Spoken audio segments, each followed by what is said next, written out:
Hello and welcome. Today, we're diving into a really powerful concept called Aganai Gajvu, which pretty much translates to the inner event. It's this incredible journey into the power of our own minds and how what happens inside of us, in our thoughts, can literally create the world around us. So, let's get right into it. So, let me start by asking you a really big question. What truly shapes your life? I mean, really think about it.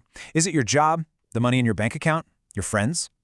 Well, the philosophy we're talking about today says it's something way deeper, something that starts and ends right inside you. Okay, so in this first part, we're going to try and unlock the mind's biggest secret.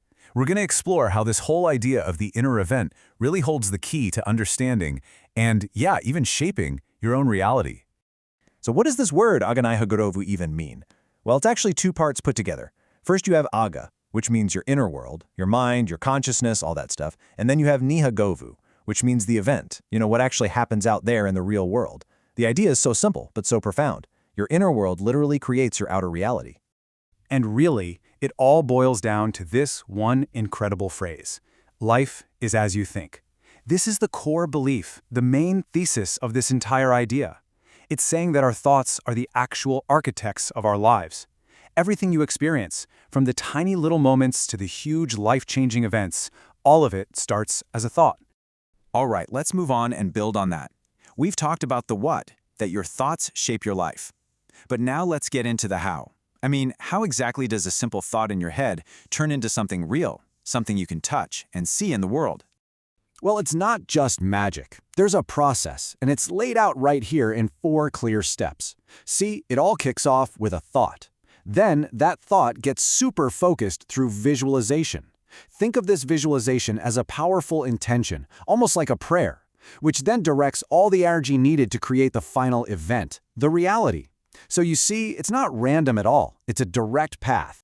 Let's just zoom in on that second step for a second, because this is the real engine of the whole process. Akakachi, or visualization. And we're not just talking about lazy daydreaming here. No, this is an active, conscious practice.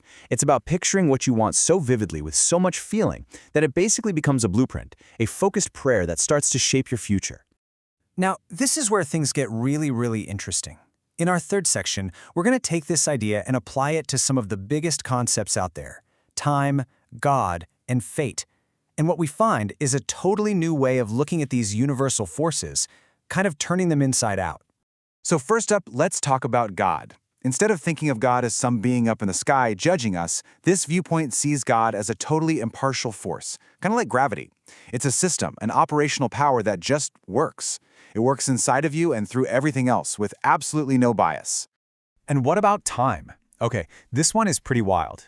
The idea here is that time as we know it, seconds, minutes, hours, is just a human invention. It's a tool, like a map, that we created to coordinate with each other. But it's not a fundamental, absolute reality of the universe. It's just a map for our thoughts. This brings us to a really key principle: duality. Basically, the universe operates on opposites. You can't have victory without the idea of defeat, right? You can't understand heat without knowing what cold feels like. Good needs bad to even exist. Reality is this constant dynamic dance between these opposing forces. So where does fate fit into all this? Is your life just pre-written? Well, not exactly. In this view, fate is just the natural result of a universe that runs on rules. But, and this is the key part, your thoughts set the rules for your future. And your karma? That's not some cosmic report card. It's simply the actions you are naturally drawn to based on the rules your own mind has set. Now, I know this might all sound very philosophical, but what's so cool is that the source material grounds these ideas in something you can actually see and hear. In this next section, we're going to discover how this wisdom is literally baked into the ancient science of the Tama language, where every single sound has a deep, universal meaning. The core idea is simple. Every sound has meaning. The Tama language is seen as more than just a way to talk. It's a science.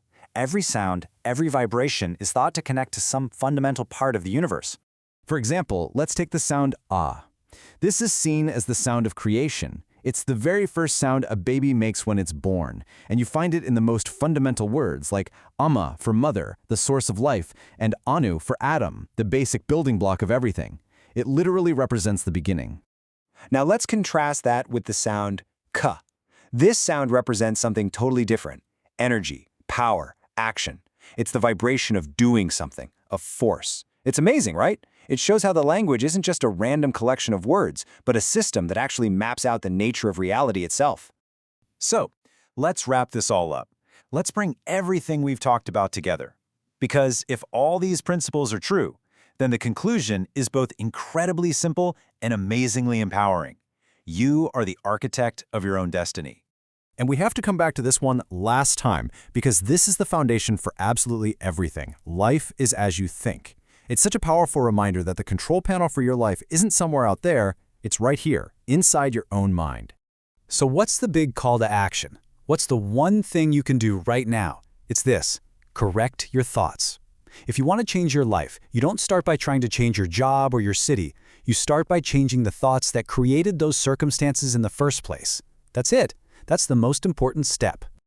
And look, this isn't just wishful thinking or some passing spiritual fad. The material we're looking at presents this as a deep truth, one that brings together both science and inner wisdom. Your life is literally designed by the blueprint of your thoughts. It's a fundamental law of your inner universe. And so this entire journey leaves us with the ultimate question, doesn't it? The one that's at the heart of everything. Who am I? Because if you are the creator of your own reality, well, what does that make you? That's something to really think about. Thanks so much for joining me for this.